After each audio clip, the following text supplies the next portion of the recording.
In the 41st millennium, the Imperium of man has faced horrors that would shatter lesser civilizations. Demons that feast on souls, Xenos swarms that devour worlds, traitors who worship dark gods. The Administratum catalogs 10,000 extinction events per solar cycle.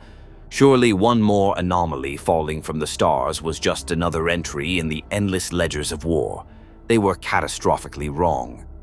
The warp storm designated Tempest Omega-7 had raged for 3 weeks across the Kolossus sector, swallowing 24 ships and rendering astropathic communication impossible. When it finally collapsed, something else collapsed with it. A tear in reality that screamed with frequencies no human throat could produce. The rift vomited forth a single object, a mass of gray flesh and bone that burned through the atmosphere of Colossus Prime like a meteor of meat and rage. Mining overseer Talus Ven watched through the surveyor station's cracked viewport as the thing struck the adamantium processing plant 15 kilometers distant. The impact registered as a seismic event. Dust clouds mushroomed into the polluted sky. Ven activated the Voxcaster with trembling hands. "This is Station Gamma 9 to Planetary Command. We have an impact event. Unknown object. Requesting immediate PDF response and..." The Vox crackled, screaming.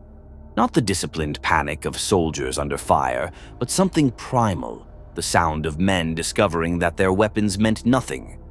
Ven adjusted the surveyor's magnification. Through the dust, he saw the processing plant's outer walls. 3 meters of reinforced rockcrete had been torn open like parchment. Shapes moved in the debris, PDF troopers in their gray fatigues, retreating in disorder. Laser fire lit the dust clouds in desperate, strobing pulses. Then he saw it. Gray skin stretched over impossible musculature. Bone protrusions jutted from its body like nature had weaponized anatomy itself. It stood 3 meters tall, hunched forward as if gravity couldn't quite contain its mass. Its face, if that word could apply, held only 2 red eyes burning with something worse than hatred. Hatred required thought. This thing radiated pure, mindless destruction. A PDF trooper fired a laser gun at point-blank range. The beam struck the creature's chest and dissipated, as if absorbed by the gray flesh. The creature's hand, more claw than hand, closed around the trooper's head. Ven looked away before the squeeze, but he heard the wet crunch through the Vox channel that was still broadcasting. "Emperor preserve us," Ven whispered. "What is that thing?" The creature turned its head slowly, surveying the killing ground it had created in less than 3 minutes. 30 PDF troopers lay broken around it. It hadn't used tactics or strategy. It had simply walked forward and killed everything that moved. Then it began walking again, each footstep cracking the ferrocrete beneath its feet. Walking toward the main habitation domes, where 200,000 miners and their families huddled in ignorance of the death approaching them.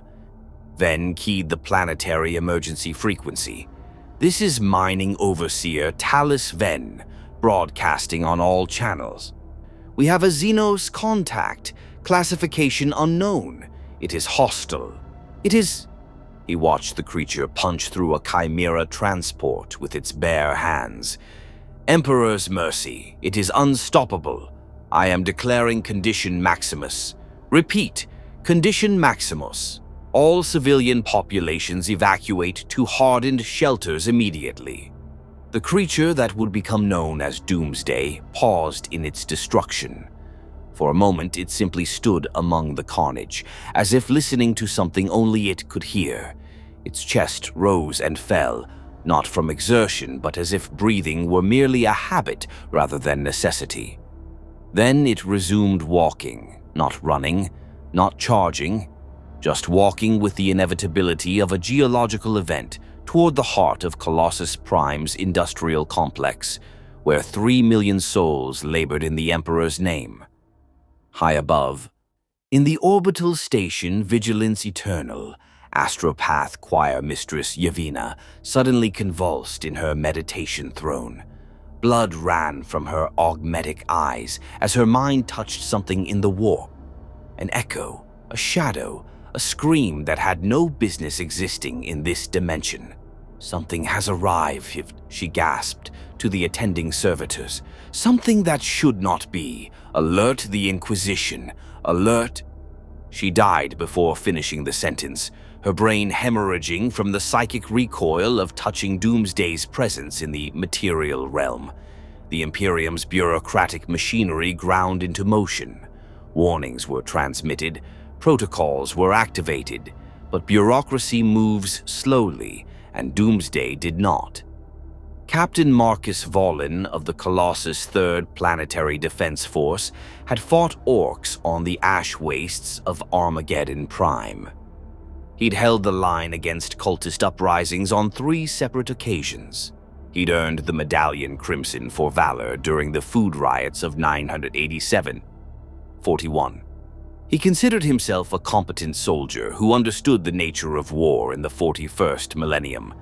Nothing in his 20 years of service had prepared him for Doomsday. All units converge on coordinates 974 by 632, Vallin commanded from his command chimera. Heavy weapons teams establish firing positions on the elevated positions. I want overlapping fields of fire, armor support, maintain distance, and prepare for sustained bombardment. The Vox crackled with acknowledgments. Vallin watched through the viewport as his regiment, 2,000 soldiers, 20 armored vehicles, and 6 Lehman Russ battle tanks deployed into defensive formation across the main industrial boulevard. Mining equipment and ore haulers had been hastily repositioned as improvised barricades. "Sir, visual confirmation," Lieutenant Dravis reported. "Target approaching from Sector 7. Emperor's throne. It's just walking." Vallin raised his magnoculars. The creature emerged from the smoke of the processing plant's ruins, silhouetted against the flames. It moved with terrible purpose, each step covering 3 meters. Bodies lay in its wake, PDF troopers from the first engagement, miners who'd been too slow to evacuate, even a sentinel walker that had been torn in half like a child's toy. "All units," Vallin's voice was steady despite the ice forming in his gut. "Target is designated Hostile Alpha. Fire on my command. Lass weapons will target center mass. Heavy bolters aim for joints and perceived weak points. Armor support. Prepare high explosive rounds." The creature was 200 meters away. It hadn't acknowledged the regiment's presence. It simply walked forward as if nothing could or would stop it. 100 meters. Vallin saw details now that made his hands tremble. The bone protrusions weren't armor. They were part of its body, growing from the flesh like some obscene mutation. Its eyes held no intelligence, no tactics, no fear. Only that terrible red glow. 50 meters. "All units, fire!" The world exploded into light and sound. 2,000 lasguns opened fire simultaneously, their beams converging on the creature in a storm of coherent light. Heavy bolters added their distinctive hammering roar. Autocannons pumped explosive shells into the target. The Lehman Russ tanks fired in synchronized salvo, 6 high explosive shells striking within a 2-second window. The explosions engulfed Doomsday completely. Smoke and flame obscured the target zone. For 5 seconds, the barrage continued, enough firepower to obliterate a fortified bunker, to stop an orc mob dead in its tracks, to reduce lesser Xenos to component atoms. "Cease fire!" Vallin commanded. "Surveyor teams, confirm target neutralization." The smoke began to clear. Through the haze, a shape remained standing. Not crouched, not wounded. Standing. Doomsday walked forward. Lass burns marked its gray skin in hundreds of places, already fading as its flesh knitted itself whole. The bone protrusions had deflected the heavy bolter rounds. The high explosive shells had staggered it for perhaps half a second before it resumed its approach. "Holy Emperor," someone whispered over the vox. "All units, sustained fear," Volin shouted. "Pour every seer for everything into that abomination." The regiment obeyed. Thousands of rounds hammered into Doomsday's advancing form. The creature raised one arm, shielding its face with casual indifference. It walked through the killing field as if walking through rain. Then it reached the first barricade, a 70-ton ore hauler positioned to block the boulevard. Doomsday didn't slow. It simply punched the vehicle. Metal shrieked. The ore hauler's front section crumpled inward. Then the entire vehicle flipped backward from the impact force, crushing the heavy weapons team positioned behind it. The creature climbed over the wreckage and dropped into the defensive line.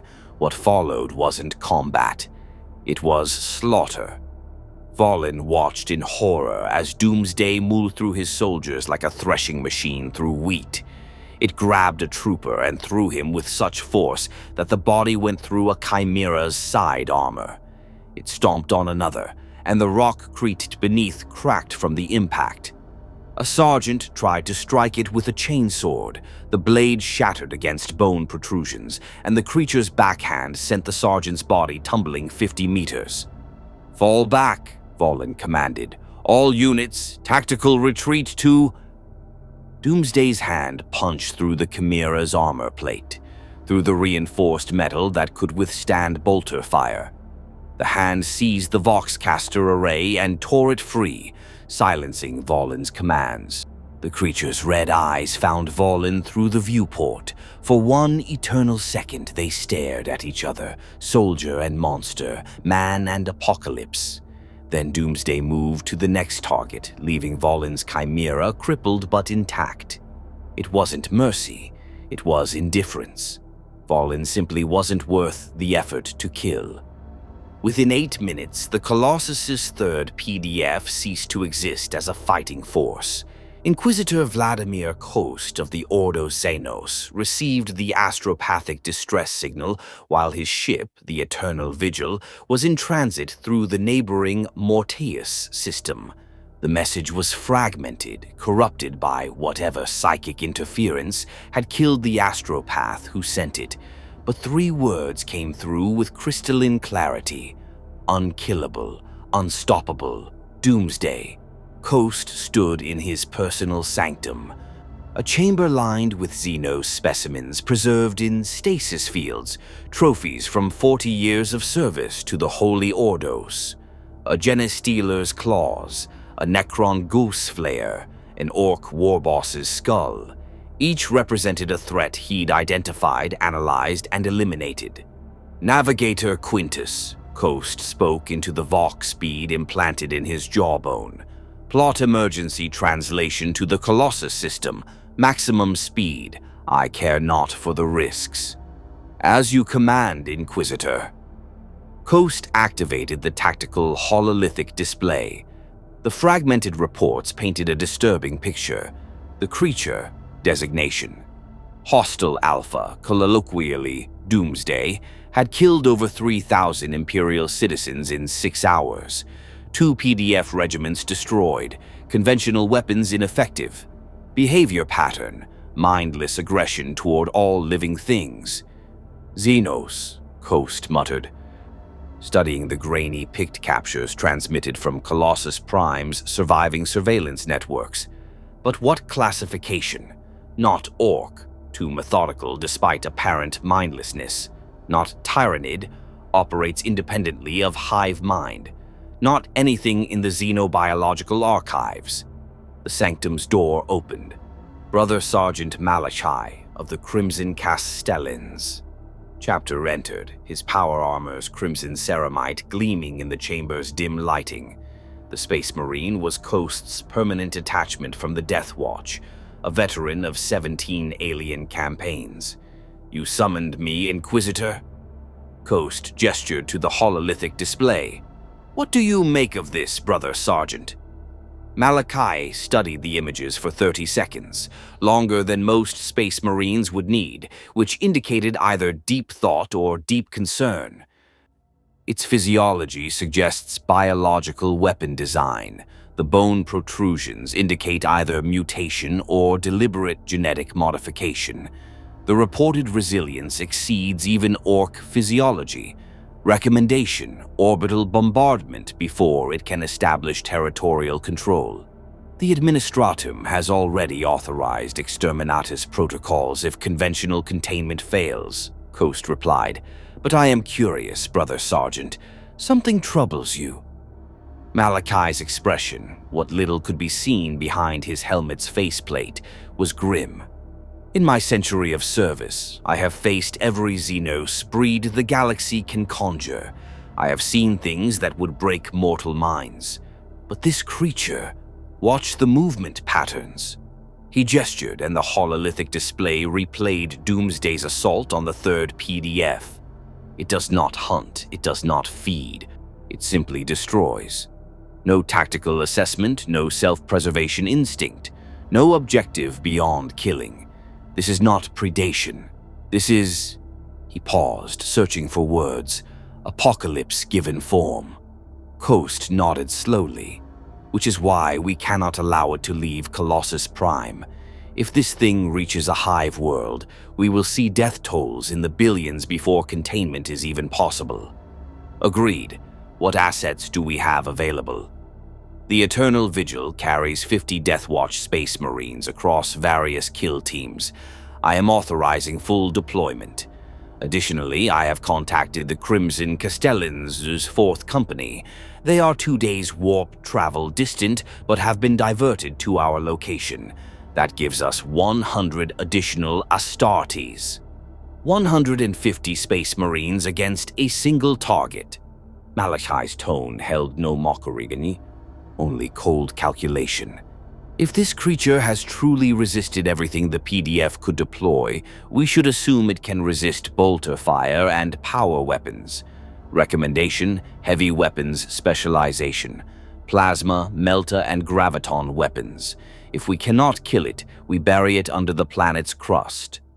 Acceptable. Prepare your kill teams for immediate deployment upon translation.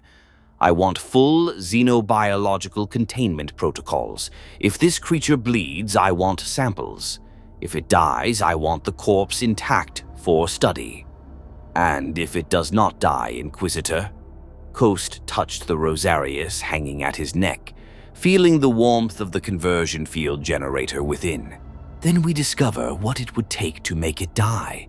The Emperor protects, Brother Sergeant, but the Emperor also provides us with cyclonic torpedoes. The Eternal Vigil tore back into real space 3 hours later, its Geller fields still crackling with residual warp energy. The ship emerged above Colossus Prime to find 3 system defense monitors already in position, their lance batteries tracking the creature's movements planetside. Coast stood on the bridge, watching the tactical displays update with horrifying regularity. Doomsday had reached Manufacturing Dome 17. Population 400,000. Projected casualties total. Brother Sergeant, take your kill teams planetside immediately. Thunderhawk insertion. Low approach to avoid giving the target advance warning. Your primary objective is containment. Secondary objective is termination. Tertiary objective is data gathering. I need to understand what this thing is before I can determine how to kill it permanently. Understood, Inquisitor. The Emperor's will be done. One more thing, Coast added. Your kill teams are among the finest warriors in the Imperium. Treat this creature as if it were a hive tyrant, a Necron overlord, and an orc warboss simultaneously. Take no chances, show no mercy. Malachi's helmet dipped in acknowledgement. We are the Emperor's wrath made manifest. This abomination will learn what it means to face Adeptus Astartes. 30 minutes later, 6 Thunderhawk gunships screamed through Colossus Prime's atmosphere, carrying 50 of the galaxy's deadliest warriors toward an appointment with something that had never known defeat. In manufacturing Dome 17, Doomsday continued his massacre, unaware and uncaring that the Imperium's response had finally arrived. Brother Sergeant Malachi had killed his first Xenos at age 12, a genestealer that had infiltrated his hive world's upper levels. He'd strangled it with his bare hands while his family bled out around him. That act of desperate survival had brought him to the Crimson Castellans' attention, beginning a transformation from traumatized child to transhuman warrior. Now, descending through Colossus Prime's polluted sky in Thunderhawk Fury's descent, he reviewed what would likely be his final battle plans. "Listen well, brothers," he spoke across the Kill Team Vox channel. "This is not a standard Xenos engagement. The creature designated Doomsday has demonstrated complete immunity to conventional weapons. Our advantage is not firepower, it is coordination, discipline, and the Emperor's will made manifest through our genetically enhanced forms." The Thunderhawk shuddered as it entered lower atmosphere. Through the viewport, Malachi saw manufacturing Dome 17, or what remained of it. The dome's structural integrity had failed. Fires raged unchecked. Bodies littered the streets in such numbers that the ferrocrete was no longer visible. And in the center of it all, a gray figure moved with terrible purpose. "Target acquired," Pilot Brother Corvus reported. "Beginning attack run, deploying heavy bolters and assault cannon." The Thunderhawk's weapon systems came alive. Heavy bolter rounds, each one capable of punching through tank armor, hammered into Doomsday's position at 3,000 rounds per minute. The assault cannon added its devastating roar, firing mass reactive shells designed to detonate inside targets. The bombardment lasted 15 seconds. Smoke and debris filled the street. Malachi watched the Auspex display, waiting for the telltale signs of target neutralization. The smoke cleared. Doomsday stood in a crater of its own making, looking up at the Thunderhawk. Its gray skin bore scorch marks that were already fading. The bone protrusions had channeled the explosive force away from vital areas, assuming it had vital areas. Then it jumped, 3 meters straight up, covering 15 meters of horizontal distance in a single leap. Malachi had fought Tyranid warriors that couldn't match that burst of speed. The creature's claws raked across the Thunderhawk's armored hull, tearing through adamantium plating like parchment. "Evasive maneuvers," Corvus shouted, banking hard. The Thunderhawk's starboard engine erupted in flames. "We're hit! Emergency landing imminent!" "All kill teams, deploy immediately," Malachi commanded. "Grav chutes active. Form combat perimeter around landing zone Secundus. Target will follow the damaged Thunderhawk. Use that to our advantage." Malachi stepped to the assault ramp as it blew open. Below him, the ruins of Colossus Prime rushed up at terminal velocity. He activated his grav chute and dropped into hell. 50 Space Marines deployed across 6 insertion points, forming a kill box 200 meters on each side. Malachi landed hard, his power armor servos absorbing the impact. Around him, his brothers took position. Plasma gunners, melta specialists, a brother wielding a heavy graviton gun that could increase localized gravity tenfold. The damaged Thunderhawk crashed 300 meters distant, its wreckage carving a burning trench through the manufactory district. For a moment, silence fell across the kill zone. Then Doomsday emerged from the smoke, walking toward the Space Marines with that same terrible inevitability. "All units, open fire at 200 meters, Malachi ordered. Coordinated volleys, plasma and melta teams, alternating fire pattern. We burn through its regeneration faster than it can adapt." The Space Marines obeyed with the precision of warriors who'd trained for this moment across decades. When Doomsday crossed the firing line, 50 bolt rounds struck simultaneously. The creature staggered the first time it had shown any reaction to attack, then continued forward. Plasma teams. Fire! 3 plasma guns discharged with the scream of miniature suns being born. Superheated matter struck Doomsday's torso, burning through flesh and bone. The creature's chest cavity showed through for 1 second, then began regenerating before Malachai's eyes. Melta teams, fire! 2 Melta guns unleashed thermal energy sufficient to vaporize tank armor. Doomsday's left arm disintegrated to the elbow. The creature looked at the missing limb with what might have been curiosity. Then the flesh began bubbling and reforming. Emperor's throne, Brother Cassius whispered. It's adapting in real time. Malachi saw it too, where the plasma had burned flesh, new tissue grew darker, denser. Where the Melta had vaporized bone, the regenerating structure included strange protrusions, as if Doomsday's body was learning to deflect thermal energy. Graviton gun, fire! Brother Hargrave triggered the massive weapon. The graviton beam struck Doomsday directly, and for the first time the creature fell, driven to one knee by gravity increased to crushing levels. The ferrocrete beneath it cracked. Its bone structure groaned audibly. Sustained fire, Malachi commanded. All weapons, target center mass. The combined firepower of 50 space marines concentrated on the creature's kneeling form.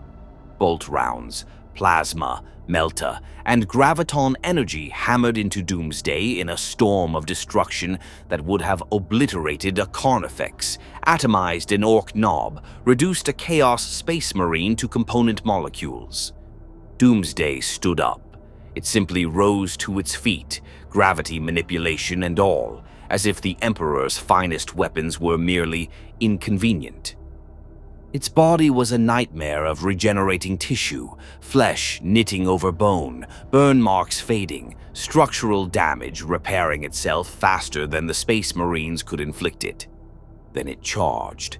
Malachi had fought in boarding actions where Orc war bosses had torn through squads. He'd held the line against Carnifex swarms that had broken lesser defenders. He dueled a Chaos Sorcerer in personal combat and emerged victorious. This was different. Doomsday didn't roar or bellow. It simply moved with physics-defying speed, crossing 50 meters in 3 seconds. Its fist struck Brother Cassius's chest plate, reinforced ceramite that could withstand anti-tank rounds, and the armor shattered. Cassius flew backward, his genetically enhanced body broken inside fractured armor. Brother Hargrave fired the graviton gun again. Doomsday grabbed the weapon's barrel and tore it from Hargrave's hands, then used the 2-ton weapon as a club to pulverize Brother Severus into the ground. Combat squads, form up. Malachi drew his power sword, the blade igniting with blue energy. Blade work only. Stay mobile, target joints and eyes. 10 Space Marines charged as one, their power weapons blazing. Malachi reached Doomsday first, his blade slicing toward the creature's neck. The power field disrupted molecular bonds. It should have severed even reinforced bone. The blade bit 3 centimeters deep and stopped. Malachi stared in disbelief as Doomsday's flesh literally hardened around the blade, trapping it. The creature's hand swept sideways, catching Malachi across the chest and sending him crashing through a manufactory wall. Through dimming vision, Malachi watched his brothers die. Brother Marcus, wielding a thunderhammer, struck with enough force to crater the ground. Doomsday caught the hammer mid-swing and crushed Marcus's skull inside his helmet. Brother Talion tried to flank. The creature's backhand removed his head entirely. Brother Nathaniel emptied his bolt pistol at point-blank range. Doomsday's hand closed around his throat and squeezed until the genetically enhanced warrior stopped struggling. The entire engagement lasted 4 minutes. Malachi activated his Vox bead with his remaining functional arm. Inquisitor target is beyond our capabilities, recommending immediate orbital bombardment. We cannot stop it. 50 Space Marines had engaged. 12 survived to retreat, dragging their wounded brothers when possible, leaving the dead when necessary. Doomsday stood among the carnage, and even as Malachi watched, he saw something terrible. The creature's bone protrusions had grown larger, denser. Its muscle structure had thickened. Its flesh had hardened into something resembling armor plating. It had adapted. It had evolved. It had incorporated every method they'd used to hurt it and built defenses against future attacks. And it was still walking forward toward the next population center, leaving the Imperium's finest warriors broken in its wake. Inquisitor Coast watched the tactical display aboard the Eternal Vigil and felt something he had not experienced in 40 years of service: genuine fear. The piped feeds from the surviving Space Marines' helmet recorders played in a dozen windows across the hololithic projector. He watched Brother Marcus die, watched Brother Telion's head separate from his body, watched Doomsday adapt in real time to weapons that had ended Xenos empires. Astropathic Choir, immediate transmission to Segmentum Command, Coast commanded. Classification, Ultima level threat. Request immediate reinforcement, full chapter deployment minimum. Authorization, Inquisitorial Override, Coast 77 Crimson. Compliance, Inquisitor, came the response. Estimated response time, 14 days. 14 days. In that time, Doomsday could kill millions. Coast turned to his tactical officer, a grizzled Navy veteran named Harris. Status of orbital bombardment capabilities: Lance batteries fully charged, plasma torpedoes loaded. We can level a 20-kilometer radius to molten slag within 10 minutes. However, Harris hesitated. Speak freely, Commander. The creature is currently in Manufacturing Dome 23. Population 600,000 civilians. If we fire now, we commit genocide against Imperial citizens to kill one target. The Administratum will demand justification. Coast's jaw tightened. The Administratum can demand whatever it wishes from my corpse. The question is not whether we sacrifice 600,000. The question is whether their deaths will actually stop this abomination.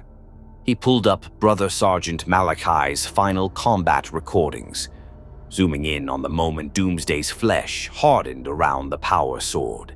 Look at this. The creature's biology responded to molecular disruption by increasing molecular cohesion. It adapted to graviton manipulation by enhancing structural integrity. Every weapon we've deployed has made it stronger against that specific weapon. Harris leaned closer to the display. Emperor's Mercy, you're saying it learns? More than learns, it evolves. Its regeneration isn't simple healing, it's adaptive mutation in response to trauma. Coast pulled up xenobiological records from the Ordo Xenos archives, scrolling through centuries of documented species. I have seen regenerative abilities before. Tyrannid organisms regrow limbs. Orc physiology is remarkably resilient. But this is something fundamentally different. So what do we do? Inquisitor, if conventional weapons fail, if Astartes cannot contain it, what options remain? Coast stared at the tactical display, watching Doomsday's red marker move through the manufacturing district like a slow-motion plague. An idea formed, terrible, desperate, but possibly their only chance. We don't kill it, Coast said quietly. We cannot kill what adapts to every method of killing, but we can contain it. Contain? How do you contain something that just defeated 50 Space Marines? Coast activated the star chart, zooming out to show Colossus Prime's system. His finger traced a path from the planet to the system's outer edge, where a massive stellar phenomenon churned, a proto-warp storm, unstable and growing. The Tempest Omega-7 storm hasn't fully dissipated. It's collapsing inward toward the system's Mandeville point, and if we can transport the creature to that location and trigger a controlled warp breach. Understanding dawned on Harris's face, followed immediately by horror. You want to throw it into the warp itself? The immaterium is eternal chaos. Reality doesn't function there. The creature adapts to physical threats. But can it adapt to a realm where physics are merely suggestions? Where time flows backward and forward simultaneously? Where its own biology might become its prison? That's Inquisitor deliberately opening a warp breach is borderline heresy. If the breach destabilizes, we could doom this entire system. Commander, that thing down there has already doomed this system. We're simply choosing the manner of doom. Coast turned to face his officer directly. I am authorizing extreme sanction protocol. Prepare a transport ship, something expendable, ideally a bulk hauler or mining vessel. We're going to lure Doomsday aboard, launch it toward the warp storm, and detonate the Geller fields at the worst possible moment. How do we lure it aboard? It's not exactly susceptible to bait. Coast smiled grimly. We give it what it wants, something to kill. We fill that ship with every servitor, prisoner, and condemned criminal on this world. Then we broadcast their life signs across every frequency. The creature moves toward population centers. We make that ship the largest population center on the planet. The moral weight of that statement hung in the air. Thousands of lives sacrificed as bait, thousands more already dead.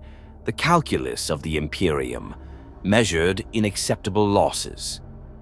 I'll need authorization from the planetary governor, Harris said quietly. The planetary governor died in manufacturing Dome 17.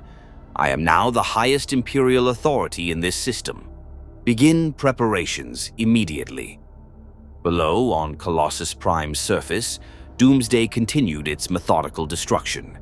It had reached the secondary spaceport, where hundreds of civilians had gathered hoping for evacuation. The ships had already departed. The wealthy and connected always escaped first. The creature waded into the crowd and began killing with the efficiency of a machine. But something was different now, something even Doomsday's limited consciousness could process. The weapons had hurt, the burning, the crushing, the molecular disruption, they had caused pain. And in response, its body had changed, grown, adapted more. The bone protrusions were thicker now, capable of deflecting the explosive rounds. Its skin had developed layered density, creating natural armor. Even its eyes had developed protective membranes after one space marine had targeted them specifically. It was becoming something more than it had been, something evolved specifically to survive this universe's particular flavor of violence. A new sensation filtered through Doomsday's consciousness, something its limited awareness could only interpret as hunger. Not for food, but for conflict, for challenge, for the opportunity to adapt again. It had killed the armored giants, absorbed their tactics, evolved past their weapons. What else could this universe provide? Doomsday raised its head, looking toward the sky where metal objects floated in the black. Its enhanced senses detected energy signatures, power sources, weapons, concentrated populations. For the first time since arriving in the 41st millennium, something resembling intention formed in its mind. The targets weren't just around it, they were above it. Doomsday began walking toward the nearest intact launch facility, leaving a trail of broken bodies in its wake. It didn't understand orbital mechanics or spacecraft. It simply knew that prey existed beyond its current reach. And what Doomsday wanted to reach, it would reach. Aboard the Eternal Vigil, proximity alarms suddenly blared. "Inquisitor!" Harris called out. "The creature has altered its movement pattern. It's no longer moving toward population centers. It's heading toward Launch Complex Septimus." Coast felt ice crystallize in his veins. Emperor's throne. "It's learning strategy. It knows we're up here. What do we do?" "Accelerate the timeline. We don't have time for subtlety anymore. Coast activated the ship-wide Vox. All hands, priority Maximus. We are implementing extreme sanction protocol ahead of schedule.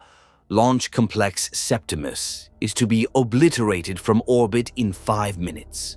I don't care if the creature survives. We cannot allow it to reach orbit. The Lance batteries began charging, their energy signatures building to catastrophic levels. Below, Doomsday was 3 kilometers from the launch complex, walking through the industrial district with accelerating speed. It had learned that prey could escape.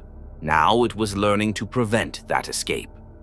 The first Lance strike hit 2 kilometers ahead of Doomsday's position, vaporizing a manufactorium complex and creating a wall of fear.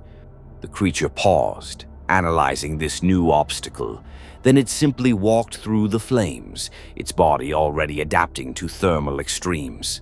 The second Lance strike hit directly on target, 3 billion joules of energy focused into a beam narrower than a human hair. The explosion could be seen from orbit, a miniature sun blooming on the planet's surface. When the flames cleared, Doomsday stood in a crater 50 meters deep, its body charred black and smoking. Then it took another step forward. Its burned flesh was already regenerating, but differently now. The new tissue glowed faintly red, radiating absorbed heat. It had weaponized the very energy meant to destroy it. "By the throne," Harris whispered. "It's not just adapting, it's evolving offensively." Coast watched his worst fear confirmed. They weren't fighting a creature, they were fighting a biological weapon that grew stronger with every failed attempt to kill it. And they had just taught it how to survive orbital bombardment. The bioship, hungering tendril, drifted through the outer system, its vast organic hull pulsing with alien life. It was a scout vessel for Hive Fleet Jormungandr, sent ahead to catalog biomass for the greater swarm that followed months behind. The hive mind's attention focused on Colossus Prime with sudden intense interest. Unusual genetic signature detected. Analysis, unknown species. Threat assessment, significant. Biomass value, exceptional. Adaptive properties, unprecedented. The synapse creatures aboard the bioship began to quiver with anticipation. Here was something new, something the Hive Fleet had not yet consumed, not yet incorporated into its vast genetic library. The hive mind issued its commands: capture, analyze, consume, evolve. Deep in the bioship's spawning chambers, specialized organisms began their violent birth. Lictors for stalking, carnifexes for direct confrontation, warriors for coordinated assault, and something else, rare organisms called Tyrant Guard, spawned specifically to capture and contain dangerous prey. The hungering tendril altered course, moving from the system's edge toward the inner worlds, toward Colossus Prime, toward Doomsday. Inquisitor Coast received the warning 30 minutes later from the system defense monitors. Inquisitor, Auspex arrays detecting biomechanical signatures entering inner system. Configuration matches known Tyranid bioship classifications. Estimated time to Colossus Prime, 6 hours. Coast closed his eyes briefly. Of course. The galaxy's worst day would naturally include Tyranids. Classification? Splinter Fleet or Vanguard organism? Appears to be single scout vessel, but biosignatures indicate it's spawning organisms at accelerated rate. Recommendation: engage with System Defense Fleet before it reaches orbital space. Negative, Coast said, an idea forming. Let it approach. Monitor, but do not engage unless it threatens orbital stations. Harris looked at him in disbelief. Inquisitor, you're allowing Tyranids into the system. I'm allowing 2 extinction-level threats to discover each other. The Tyranids want biomass. Doomsday is the most unique biological specimen in this sector. Let them fight each other while we prepare the warp breach contingency. That's strategically brilliant or utterly insane. In the 41st millennium, Commander Wu, the distinction is purely philosophical. 6 hours later, the first Tyranid organisms made planetfall. Doomsday had reached the ruins of Manufacturing Dome 31 when the spores began falling from the sky. The creature paused, its limited awareness recognizing something different about these arrivals. The armored humans had attacked with weapons. These new organisms simply existed, but their biological presence registered as potential threats. The first Hormagaunts emerged from spore pods, their chitinous bodies designed for rapid assault. 15 of the creatures charged Doomsday with clicking mandibles and scything talons. Doomsday met the charge with its fist. The lead Hormagaunt exploded into chitin fragments and pulped flesh. The second died similarly. The third managed to rake its talons across Doomsday's chest before being torn in half. The hive mind observed through the dying organism's synaptic connection, analyzed, adjusted. More spores fell. Larger organisms.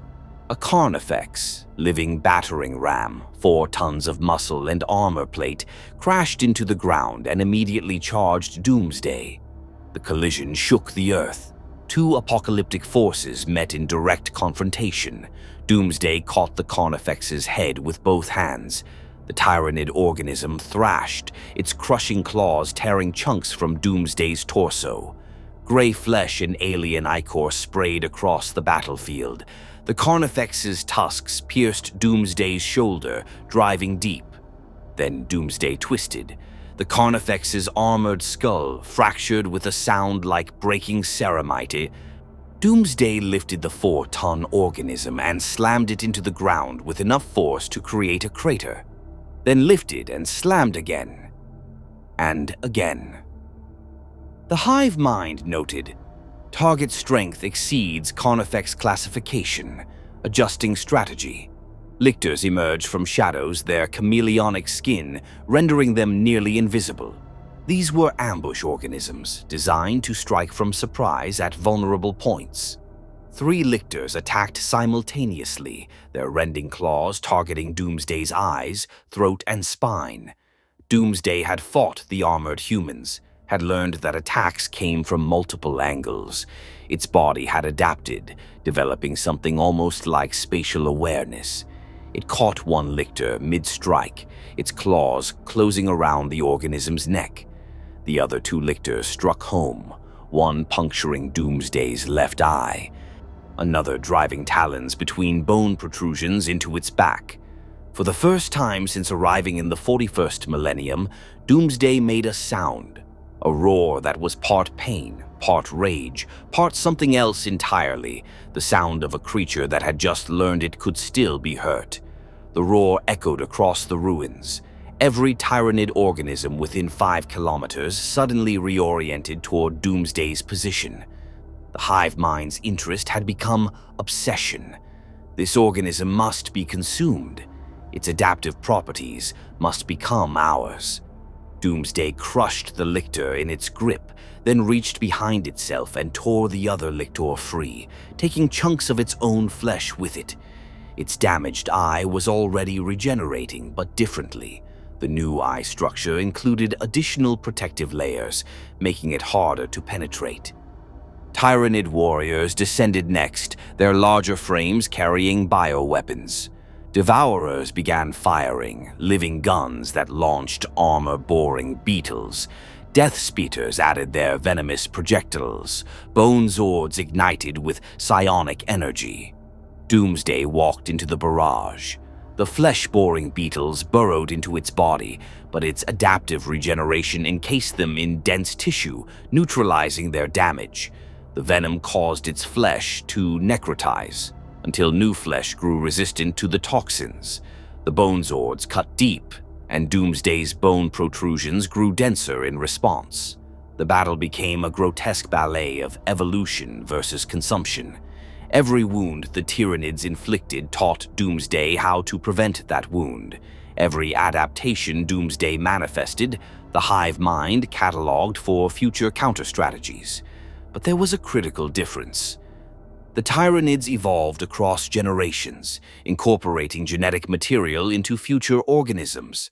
Doomsday evolved in real time within a single body, adapting faster than the hive mind could compensate. A tyrant guard, elite organism designed to capture dangerous prey, wrapped its massive arms around Doomsday, crushing with strength capable of bending tank armor. The guard's objective: immobilize and transport to bioship for consumption and genetic assimilation. Doomsday's response was simple and devastating. It grew. Its muscle structure expanded, swelling with new tissue. Its bone protrusions lengthened into spikes. Its hands developed additional digits, each tipped with claws that made the Tyranid's rending talons look primitive. The tyrant guard's crushing grip broke. Doomsday tore the organism's arms from its body, then beat it to death with its own severed limbs. Aboard the hungering tendril, the hive mind experienced something it had not felt in millennia of galactic consumption: uncertainty. This organism was adapting faster than Tyranid evolution could counter, faster than the hive mind could catalog responses. Every tactical adjustment Doomsday faced seemed to make it stronger, more dangerous, more perfectly designed to survive. The hive mind issued new commands: disengage, observe, do not consume until understanding is achieved. But the Tyranid organisms already planetside couldn't withdraw fast enough. Doomsday had learned a new behavior from watching the Tyranids' coordinated assault: pursuit. It began hunting them. The Hormagaunts that fled were caught and crushed. The warriors that attempted to regroup were torn apart. The lictors that tried to hide were dragged from their concealment and dismembered. Within 30 minutes, Doomsday had killed every Tyranid organism on the planet's surface, and it was still growing. Inquisitor Coast watched the battle from orbit, his tactical displays showing the carnage in real time. He watched the Tyranids, organisms that had devoured 100 worlds, flee from a single creature. "The Tyranids are retreating," Harris reported. "The bioship is accelerating towards system edge. They're abandoning the planet entirely." Coast nodded slowly. The hive mind recognized something we should have understood from the beginning. You cannot consume what adapts to consumption. The Tyranids eat biological matter and incorporate it. Doomsday would simply adapt to being eaten and evolve a counter-strategy. The hive mind chose survival over curiosity. So what does that leave us with? Coast pulled up the tactical display showing Doomsday standing among thousands of Tyranid corpses. The creature had grown noticeably larger, now closer to 4 meters tall, its bone protrusions forming almost armor-like plating, its musculature rippling with power that made the earlier version look weak by comparison. "It leaves us with something worse than when we started," Coast said quietly. "We've just watched it fight one of the galaxy's apex predators and emerge victorious. Every fight makes it stronger. Every weapon teaches it resilience."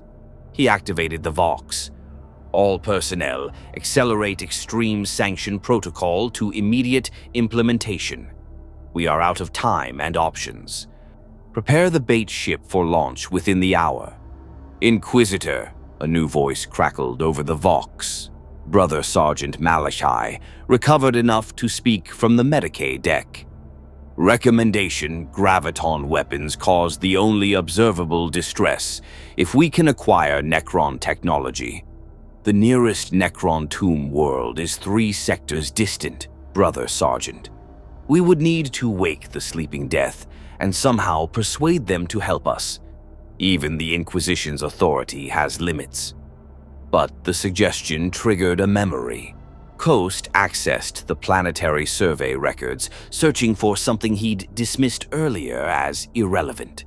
There, Colossus Prime's northern continent, an archaeological site listed as pre-Imperial ruins, origin unknown, sealed by Administratum order. unknown origin, sealed, which meant someone had found something they didn't understand and decided burying it was safer than studying it. Commander Harris, do we have survey data on grid reference 88 North? Checking, yes, Inquisitor. Archaeological site, sealed 300 years ago after excavation team reported impossible geometric structures and non-Euclidean architecture. The investigating Magos declared it potentially xenotech and ordered the site buried under 200 meters of rockcrete. Impossible geometry, non-Euclidean architecture, Necron. We're changing plans, Coast announced. Forget the bait ship. We're going to wake something even older than the Imperium and pray it hates Doomsday more than it hates us.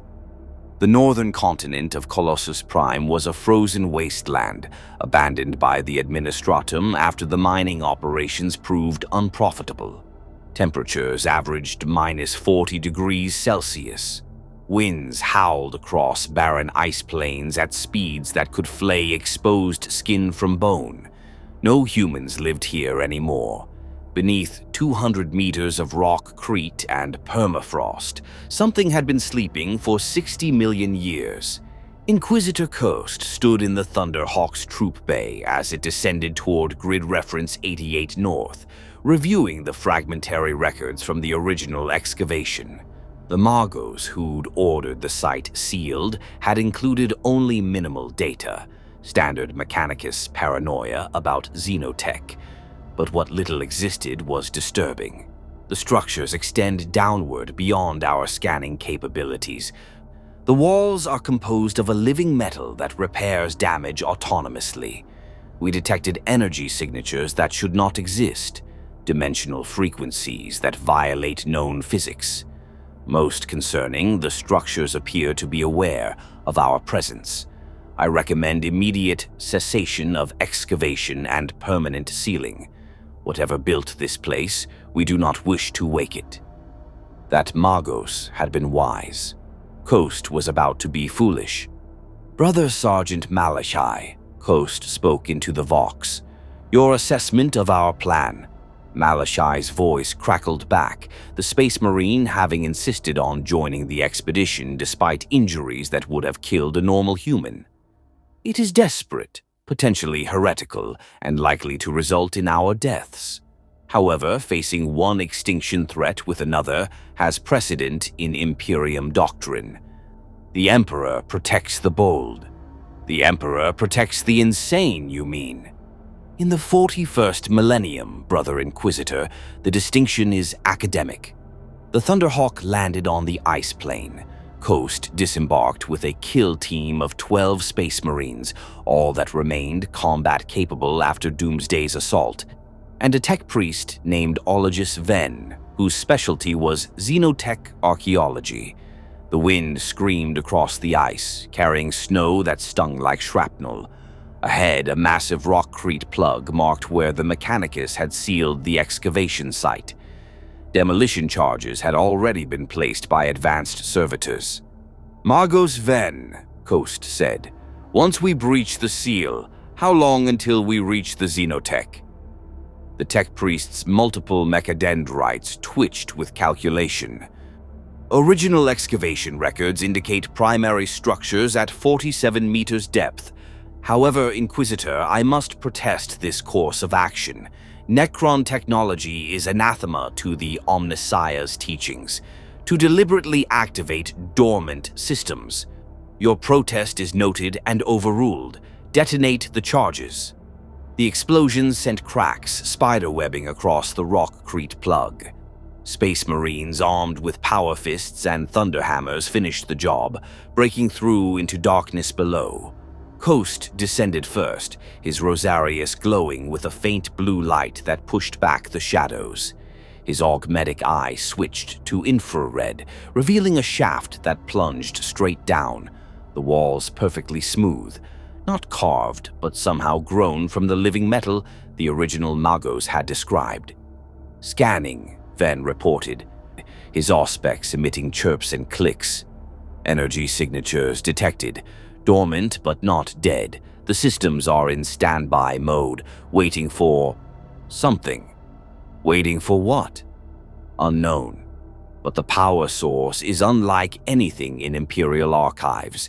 If this is indeed Necron technology, we are dealing with a civilization that mastered physics in ways the Mechanicus cannot replicate. They descended 47 meters on grav lifts, emerging into a chamber that defied comprehension. The space was vast, easily 500 meters across, but the geometry was wrong. Walls curved in ways that hurt to look at, creating angles that seemed to exist in more than 3 dimensions. The living metal pulsed with faint green light, like veins carrying luminescent blood. In the chamber's center stood what could only be described as a throne, and upon that throne sat a figure of metal and malice. The Necron Overlord had been deactivated for millions of years, its body frozen in a posture of eternal vigil. Its skeletal frame was elegant and terrible, crafted from necrodermis that reflected the green light in hypnotic patterns. In its hands it held a staff topped with a crystalline structure, a weapon of terrible power. "By the throne," one of the space marines whispered. "Is it dead?" "The Necrons do not dine coast," replied. "They merely sleep, and we're about to wake it." Ven approached the throne cautiously, his auspex readings becoming erratic. "Inquisitor, the energy signatures are intensifying. I believe our presence has triggered some kind of automated response. The tomb complex is beginning to activate." As if in response to his words, the green light throughout the chamber intensified. The living metal walls began to shift and flow, revealing alcoves that had been hidden, each containing another dormant Necron warrior. "How many?" Malachi demanded, his bolter raised. "Scanning. Emperor's Mercy. 200 contacts. No, 300. The chamber extends beyond normal space. There are pocket dimensions branching from this central nexus. The entire complex could contain thousands." The Overlord's eyes ignited with green fire.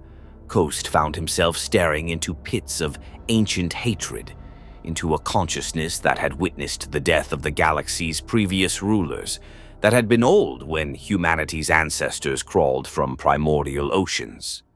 The Overlord's head turned with mechanical precision, surveying the intruders. When it spoke, the voice was death itself given language, a hollow, resonant sound that bypassed ears and spoke directly to the soul. "Flesh things, you dare defuel this tomb, you dare disturb the Silent King's servants. Name yourselves before annihilation." Coast stepped forward, every instinct screaming at him to run, but he forced his voice to remain steady. "I am Inquisitor Vladimir Coast of the Ordo Xenos, servant of the God Emperor of mankind. I come not as conqueror, but as petitioner." The Overlord's laughter was like grinding metal. "Petitioner, the prey species seeks favor from its predators. Explain why I should not flay the meat from your bones and use your skulls as decorations." "Because something has arrived on this world that threatens both our species, a biological weapon of unprecedented adaptability. It has killed thousands of my soldiers, it has defeated my finest warriors, it has driven off tyrannid organisms, and it is currently destroying everything on this planet's surface." The Overlord stood, its movements fluid despite having been immobile for 60 million years. It was 3 meters tall, its frame radiating barely contained power. "You describe the work of the Old Ones, biological weapons designed to adapt and overcome. We destroyed the Old Ones and their creations eons before your species learned to use fire. Why should their final revenge concern me? Because this creature won't stop with humanity. It adapts to every threat. It grows stronger with every battle. If it's allowed to continue, it will eventually adapt to Necron technology as well.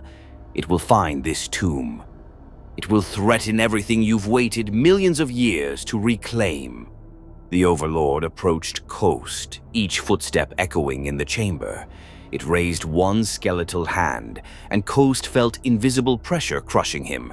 Not physical force, but something deeper, something that touched his molecular structure. You speak truth, flesh thing. My tomb's sensors detected the anomaly the moment it arrived, a biological impossibility that should not exist in this universe. The dimensional breach that brought it here was crude, chaotic, the work of your primitive warp technology, perhaps. Can you destroy it? The Overlord's head tilted, considering. Destroy? No. The creature's adaptive properties exceed conventional termination parameters, but I can unmake it on a quantum level. I can erase it from reality itself, using technologies your species will never comprehend. Hope surged in Coast's chest. Then help us. Destroy the creature, and we will leave this tomb undisturbed. You have my word as an Inquisitor. Your word means nothing, flesh thing. Your species is ephemeral. You live, you die, you are forgotten. However, the Overlord gestured, and hololithic displays materialized in the air, tactical data showing Doomsday's current position, movement patterns, and projected trajectory. The abomination moves toward this tomb complex. It has detected the energy signatures of our awakening. It comes to destroy or be destroyed. Malachi stepped forward. Then we have common cause. Allow us to assist in its termination. The Overlord's laughter returned. Assist? You flesh things are barely capable of survival. But your presence may serve a purpose. The creature has adapted to your species' weapons. It has learned your tactics. When it arrives here, it will expect similar opposition. The Overlord raised its staff, and the chamber erupted with green light. The dormant Necron warriors in their alcoves began to activate, their eyes igniting one by one like malevolent stars being born. It will not expect the fury of the Sautek dynasty. It will not expect weapons that can strip atoms from molecules. It will not expect warriors who have fought and won wars that ended entire species. More Necrons emerged from pocket dimensions, warriors carrying Gauss flares, immortals with Tesla carbines, and something larger, a Canoptek wraith, its dimensional destabilization matrix flickering in and out of normal space. You wish us to destroy your enemy. Inquisitor. Very well, but know this, when the abomination is erased, we will turn our attention to your species' presence on this world. Colossus Prime belonged to the Necron Empire long before your Imperium existed. We will reclaim what is ours. Coast felt the weight of that promise, but nodded. One extinction at a time, Overlord. Indeed. Now retreat to your primitive flying machines. When the abomination arrives, it will face the wrath of immortals. It will learn that adaptation means nothing against the fundamental laws of physics themselves. The kill team withdrew, ascending back to the surface as the tomb complex awakened fully below them. Green light spilled from the breach, casting eerie shadows across the ice plain. Inquisitor, Malachi said as they boarded the Thunderhawk. You realize we've just unleashed a second catastrophe? I realize we may have doomed this world either way, but at least now, Doomsday will face something it's never encountered, warriors who were already dead before it was born. The Thunderhawk lifted off as Necron warriors began emerging from the tomb complex, taking positions across the ice plain in perfect geometric formations. Their Gauss flares hummed with power, capable of stripping targets to component atoms layer by layer.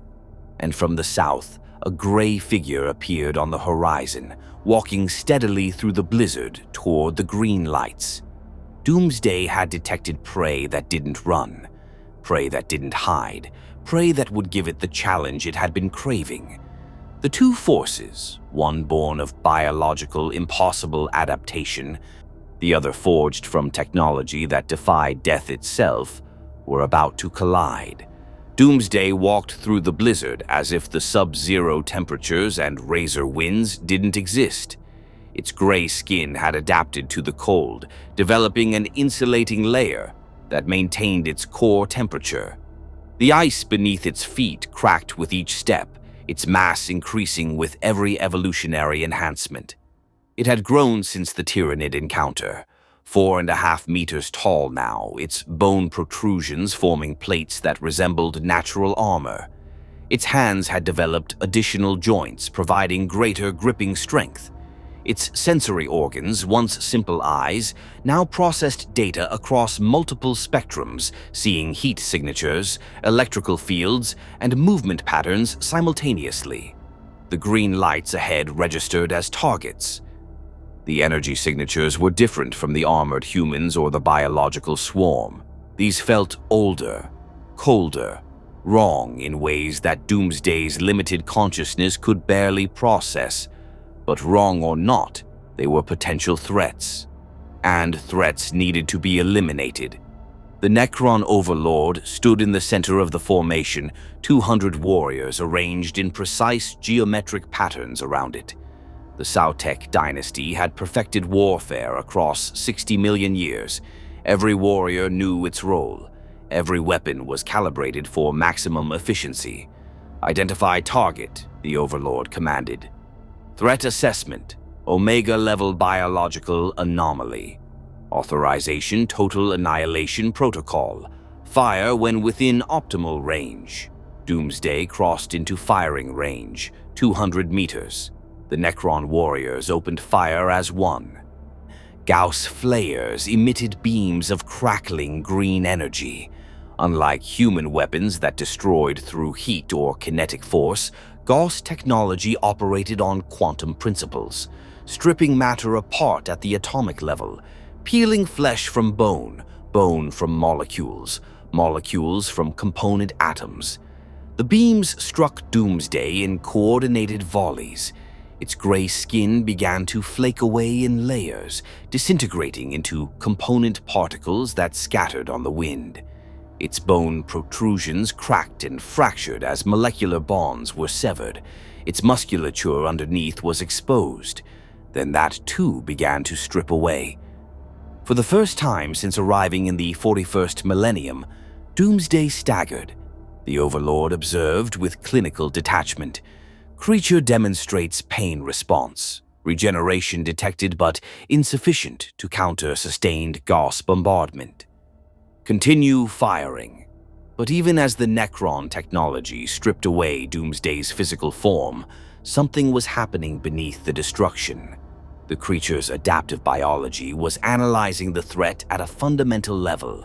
Gauss weapons worked by disrupting atomic bonds, so Doomsday's cells began developing stronger molecular cohesion. The stripping effect slowed, not stopped, but measurably slower. Adaptation detected, the Overlord noted. As expected, switch to Phase 2. Tesla units engage. 20 Necron immortals stepped forward, their Tesla carbines charging with lightning-like energy. These weapons didn't strip atoms. They overloaded targets with electrical discharge, causing cascading failures in biological systems. The Tesla arcs leaped from Doomsday to the ground, conducting through its body with millions of volts.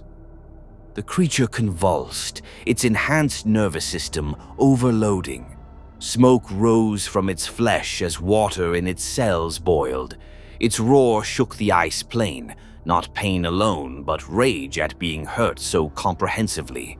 Yet even as the electrical assault continued, Doomsday's body adapted. Its skin developed insulating properties.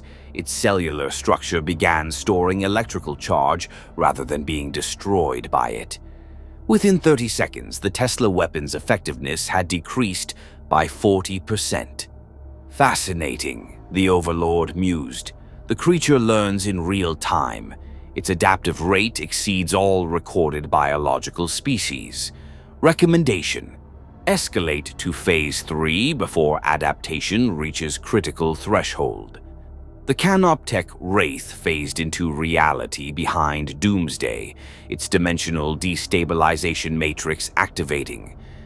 The device didn't destroy matter. It It simply removed the target's anchor to normal space-time. Victims were cast into pocket dimensions where they remained trapped forever, existing but unable to interact with baseline reality. The Matrix enveloped Doomsday in a sphere of distorted space. The creature's form began to blur, its solid mass becoming translucent as it was pulled toward dimensional exile. For 3 seconds, the Necrons watched as Doomsday faded from existence. Then it grabbed the edge of the dimensional breach and pulled itself back. The Overlord's eyes flared brighter. Impossible! The creature resists dimensional displacement through pure physical strength. It is anchoring itself to reality by force of will alone. Doomsday's hands, now modified with additional bone spurs, gripped the invisible boundary of the pocket dimension and tore. Space itself seemed to rip like fabric. The Canoptech Wraith's systems overloaded from the feedback, its matrix shattering. The creature stepped fully back into reality, and it was different again. Its body now had a faint shimmer, as if it existed slightly out of phase with normal space, a defensive adaptation against dimensional attacks. Target has evolved countermeasure to exotic physics manipulation, the Overlord reported, its tone still clinically detached despite witnessing something that should be theoretically impossible. Authorization: deploy heavy assault constructs, awaken the tomb spider. From deep within the tomb complex, something massive stirred. A tomb spider, Canoptech construct designed for tomb maintenance and heavy combat, emerged from the breach. It was 10 meters tall, its arachnid body supported by 6 legs tipped with molecular blades. Its fabricator arrays could disassemble matter and reassemble it into new configurations.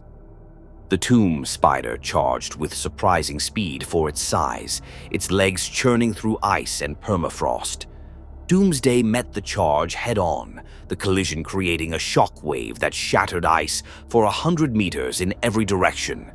The spider's fabricator claws grabbed Doomsday's arms, attempting to disassemble its molecular structure.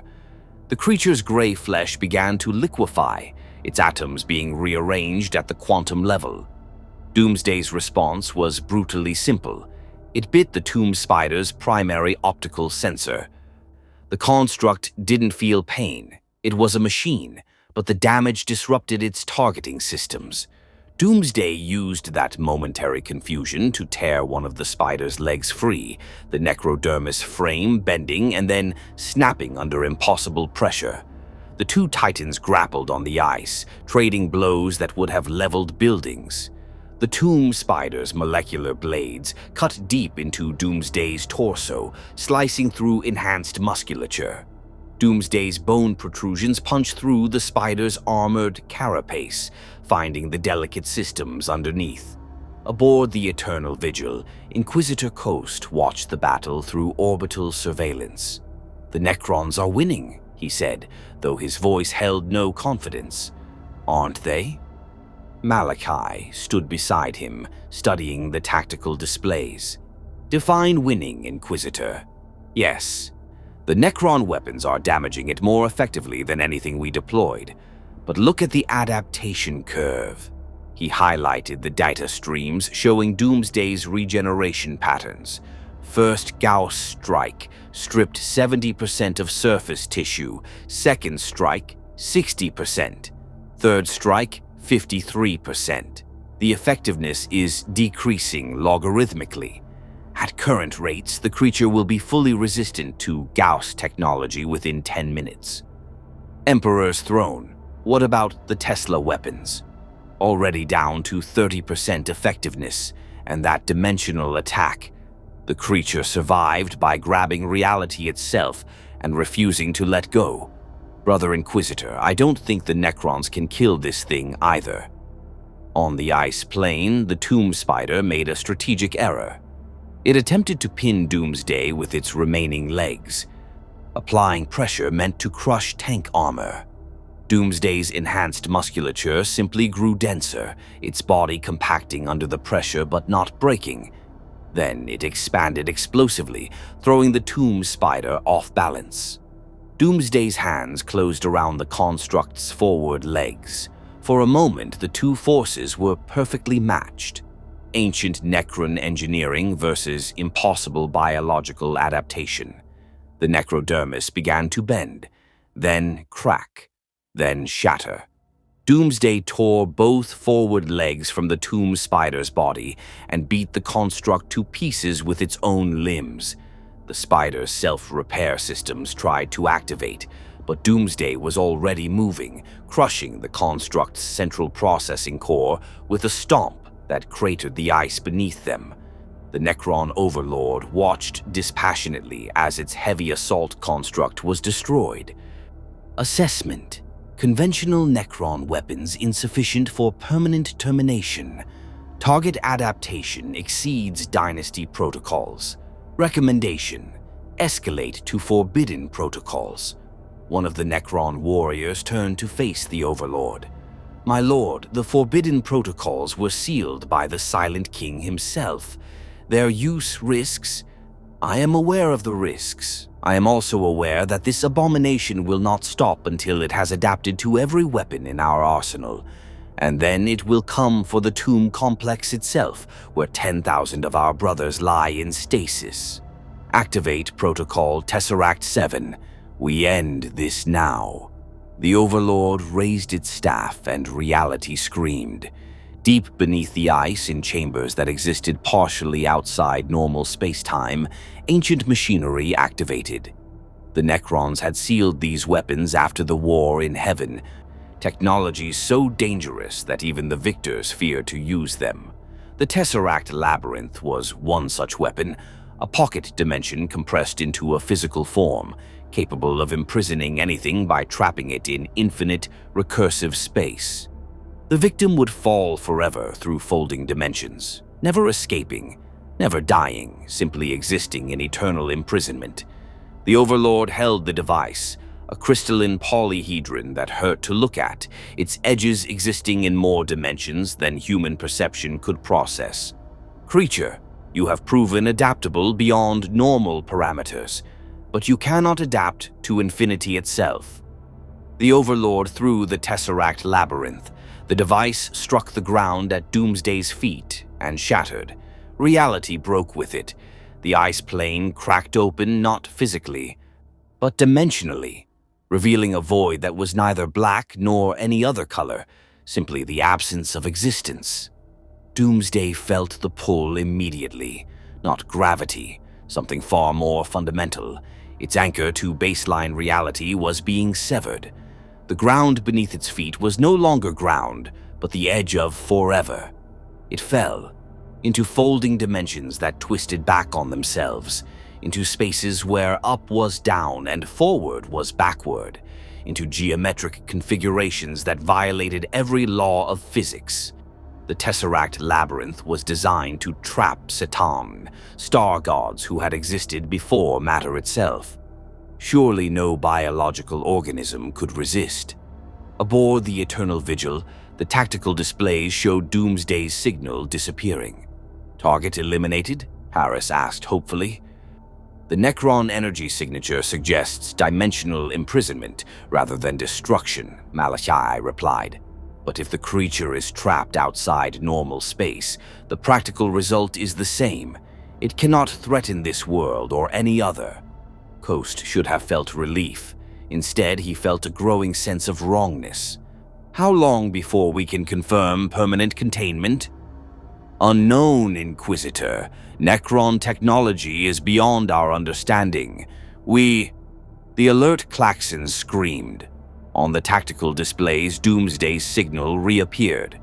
Not where it had vanished, 50 meters away, as if it had simply walked through the dimensional prison and emerged elsewhere.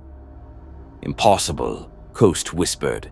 On the ice plane, Doomsday stood with its back to the Tesseract breach, facing the Necron formation. Its body was different again. Its gray skin now had geometric patterns etched across it, as if it had absorbed some property of the dimensional prison itself. Its bone protrusions formed strange angles that seemed to exist slightly out of sync with normal space. It had been trapped in infinite recursive dimensions and simply adapted, developed the ability to navigate non-Euclidean geometry, learned to exist in multiple spatial dimensions simultaneously. The Overlord stared at this impossibility. For the first time in 60 million years, it felt something approximating emotion, concern. This should not be possible. Even the Citan required specialized equipment to escape Tesseract imprisonment. How does a biological organism navigate infinite dimensional space? Doomsday didn't answer. It couldn't communicate. It simply walked forward, resuming its assault. "All units, fall back to tomb entrance," the Overlord commanded. "Establish defensive perimeter. If conventional weapons and exotic physics both fail, we must trap it within the tomb itself and seal it permanently." The Necron warriors retreated in perfect formation, firing continuously. Their Gauss flares still damaged Doomsday, but now required sustained fire to achieve what single shots had accomplished minutes earlier. The creature's adaptation had reached a critical threshold. It was evolving faster than the Necrons could adjust tactics. Doomsday pursued them into the tomb entrance, descending into the chamber where Coast had first awakened the Overlord. The space's non-Euclidean geometry, which had hurt human minds to perceive, seemed to actually slow Doomsday's advance, as if the creature was having difficulty processing the impossible architecture. "Activate tomb defenses," the Overlord commanded. "Seal all exit points. If we cannot kill it, we bury it." The living metal walls began to flow and shift. Exit passages sealed themselves with necrodermis barriers. Defensive systems activated, automated Gauss turrets emerging from hidden alcoves, Tesla coils crackling to life, dimensional phase gates designed to redirect intruders into pocket dimensions. Doomsday fought through all of it. It tore through necrodermis barriers with hands that had grown harder than ceramite. It absorbed Tesla discharges and converted them to energy that fueled its regeneration. It navigated the phase gates by brute force, its dimensional adaptation allowing it to anchor itself to whichever reality it preferred. The Necron warriors fell back deeper into the tomb, into chambers where thousands more warriors lay in stasis. The Overlord's strategy was becoming clear. Lure Doomsday so deep into the complex that even if it couldn't be killed, it could be trapped by sheer depth and sealed chambers. But the Overlord had made a critical error. It had assumed Doomsday was mindless, operating on pure instinct. And for most of the creature's time in the 41st millennium, that assumption had been correct. Now, after adapting to dozens of different threats, after incorporating counters to human weapons, Tyranid biology, and Necron technology, something was changing in Doomsday's consciousness. The adaptations weren't just physical, they were neural. Its brain structure was evolving, developing new connections, new processing capabilities. It was beginning to think, not with human intelligence, but with something else. A predator's cunning, an understanding of tactics, an awareness that the metal skeletons were trying to trap it rather than defeat it. When the Overlord led its forces into a chamber designed to collapse and seal, Doomsday stopped at the entrance. The Necron turned back, its green eyes flaring. It understands. The creature has developed tactical awareness. Doomsday stared at the Overlord with new intelligence burning in its eyes. Then it did something it had never done before, something that sent ice through the circuits of every Necron in the chamber. It spoke, not in words. Its physiology couldn't form human language, but it vocalized a roar that somehow carried meaning, a sound of challenge and recognition. It knew the Overlord was the leader. It knew this was a trap, and it was choosing to engage on its own terms. Doomsday turned and began walking back toward the surface, punching through sealed barriers as if they were paper. "It's leaving," one of the Necron warriors reported. "Target is returning to surface. Recommend pursuit." The Overlord considered. "No, let it go. We have learned what we needed to learn. This creature cannot be contained by force. It evolves past any prison. It adapts to any weapon." "Then how do we eliminate it, my lord?" "We don't. The flesh things awakened us to destroy their enemy. But some enemies cannot be destroyed, only redirected." The Overlord accessed the tomb's external sensors, watching Doomsday emerge from the breach and stand on the ice plane once more. The creature looked up at the sky, its enhanced senses detecting the orbital platforms, the ships, the concentrations of life beyond this frozen world. The creature now understands that threats exist beyond this planet. It has adapted to everything we and the humans have deployed. What happens when it realizes it can leave? When it develops the capability to reach those orbital stations, those ships? The implications hung in the air. Doomsday had arrived by accident, falling from a dimensional rift, but it was evolving rapidly, adapting not just physically but mentally. How long before it figured out how to leave Colossus Prime? How long before it reached the populated worlds of the Imperium? Aboard the Eternal Vigil, Coast came to the same horrifying conclusion. "It's going to leave the planet," he said quietly. "It fought through everything. PDF, Space Marines, Tyranids, Necrons. What's the next logical step for an apex predator that's defeated everything on its current territory?" "Find new territory," Malachi finished. "Emperor's mercy. If it reaches a hive world, death tolls in the billions, and every attempt to stop it will only teach it new ways to survive." Coast activated the ship-wide Vox.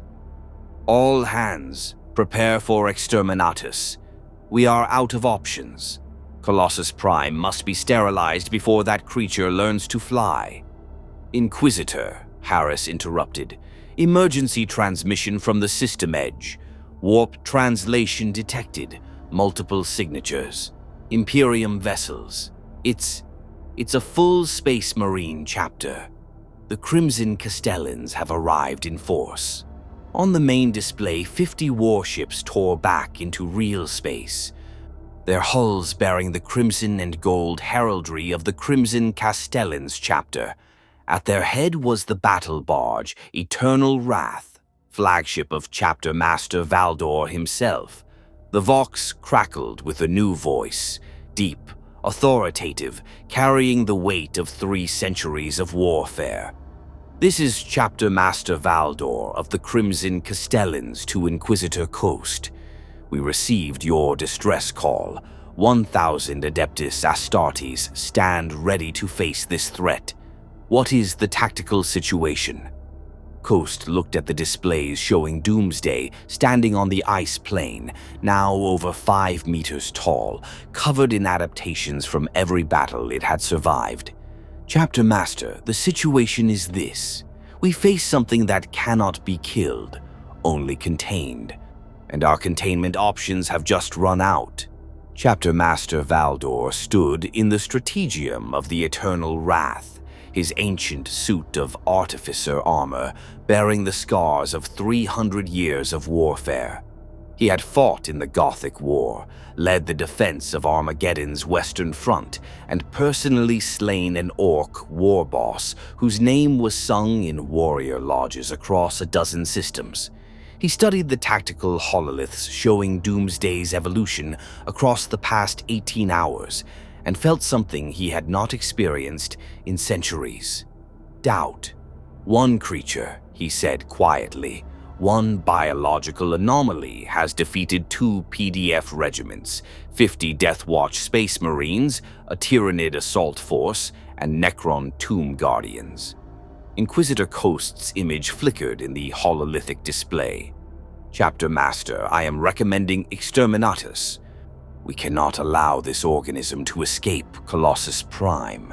if it reaches the void, if it somehow survives vacuum and adapts to orbital combat, you would sacrifice 3 million Imperial citizens on the possibility of a worst-case scenario? I would sacrifice 3 million to save 3 billion on the next world. Chapter Master, this creature learns. It doesn't just adapt physically, it's developing intelligence. Give it time and it will find a way off-world. Valdor turned to his assembled captains, 10 warriors, each commanding a company of 100 Space Marines. Brothers, your assessment? Captain Theron of the first company spoke first. The Inquisitors' logic is sound. Every engagement has made the creature stronger. However, Exterminatus is admission of failure. The Emperor gifted us with genetic enhancement and advanced weaponry. We should exhaust all tactical options before resorting to planetary annihilation. Captain Mordred, Valdor prompted his second company commander. Mordred's scarred face was grim. I served in the Death Watch. I faced every Xenos breed catalogued by the Ordo. This thing defies classification, but it has a pattern. It moves toward population centers and energy signatures. We use that. We lure it to a kill zone of our choosing and deploy overwhelming force. Not sustained combat where it can adapt, one massive strike with every weapon we possess simultaneously. Valdor nodded slowly. Inquisitor Coast, how long before the creature reaches the nearest remaining population center? 6 hours at its current pace. It's moving toward mining complex Zeta 9, population 40,000, mostly indentured workers and their families. Evacuate them, all of them. Then we prepare Captain Mordred's kill zone. Valdor gestured to the tactical display. We will deploy the entire chapter, 1,000 Space Marines supported by orbital bombardment, targeting a single creature. We strike once with everything, and we ensure it has no time to adapt. And if it does adapt, Coast asked, then I will personally authorize Exterminatus and accept responsibility before the High Lords of Terra. But I will not condemn 3 million Imperial citizens without first testing our chapter's strength against this abomination. The evacuation of mining complex Zeta 9 took 4 hours. Cargo haulers and troop transports descended from orbit, loading terrified civilians into every available space. The complex's administrators protested, losing 4 hours of production until inquisitorial authority overrode their objections. By the time Doomsday arrived, the complex was empty of human life. But it was not empty. 1,000 Space Marines of the Crimson Castellans chapter stood in formation. 10 companies arranged in a semicircular kill zone, with overlapping fields of fear designed by tactical geniuses who had studied warfare for centuries. Heavy weapons teams with lascannons, plasma cannons, and missile launchers. Dreadnoughts, ancient warriors entombed in walking sarcophagi, wielding assault cannons and power fists. Land raiders and predator tanks forming armored support. Above them, the Eternal Wrath held position in low orbit, its lance batteries charged and targeted. Chapter Master Valdor stood at the formation's center, his power sword terminus drawn, its blade crackling with enough energy to cleave through tank armor. Beside him stood his command squad, veterans who had fought at his side for over a century, each bearing weapons that had ended threats most mortals couldn't imagine. Brothers, Valdor spoke across the chapter-wide vox, his voice carrying to every warrior. We are the Emperor's wrath made manifest. We are gene-forged warriors, enhanced beyond mortal limits, trained beyond mortal comprehension. Today we face something that has defeated lesser forces, but we are not lesser. We are Adeptus Astartes. We are Crimson Castellans, and we do not know defeat. 1,000 voices answered in unison. The Emperor protects. Through the ruins of the mining complex, Doomsday emerged. It had grown again. now standing 5.5 meters tall. Its body a nightmarish fusion of organic adaptation and incorporated defensive features. The bone protrusions had formed into articulated plates resembling armor.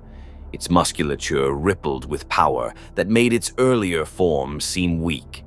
Its eyes, multiple now, providing 360-degree vision, scanned the assembled Space Marines with what could only be described as anticipation.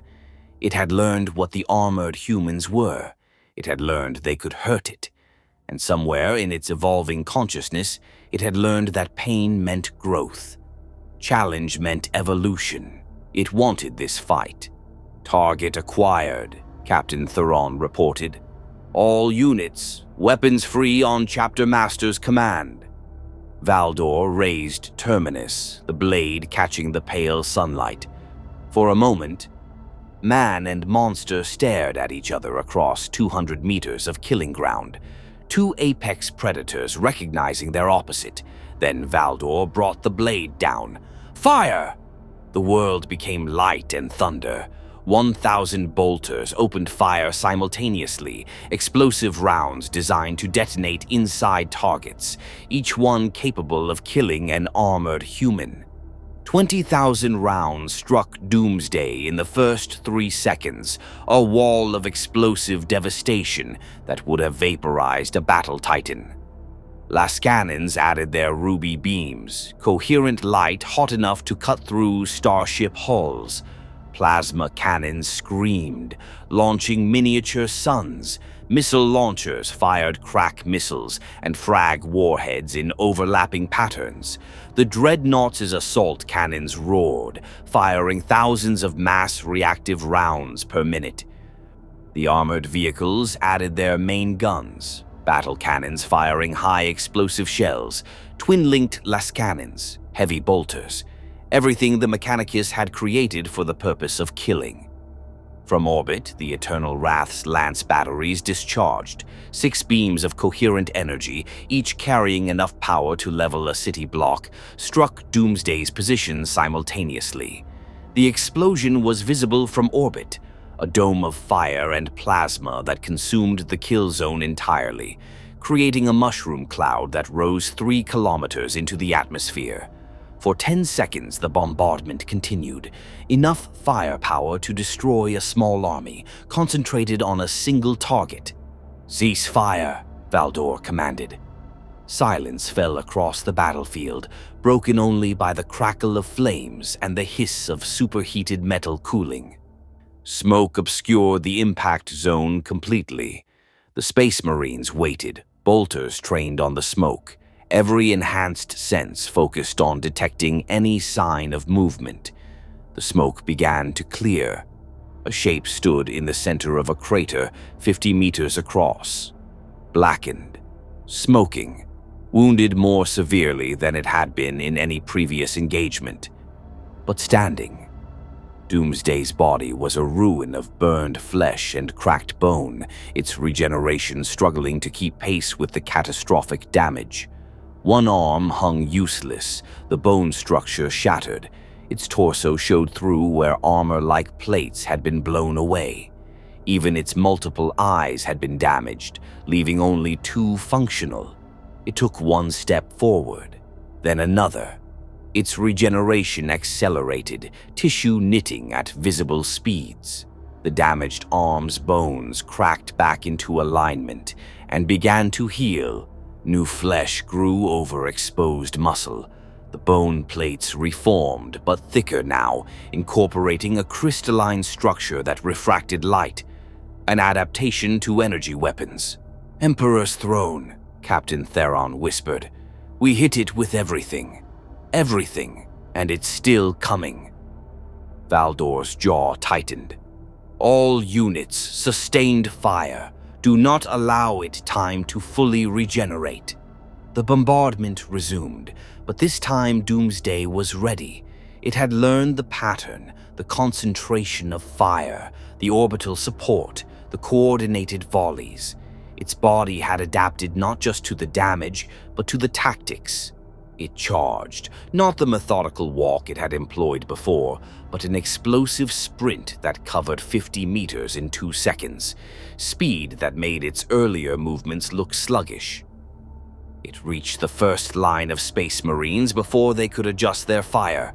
What followed was a massacre that would be recorded in the Crimson Castellans chronicles as the Shame of Kolossus.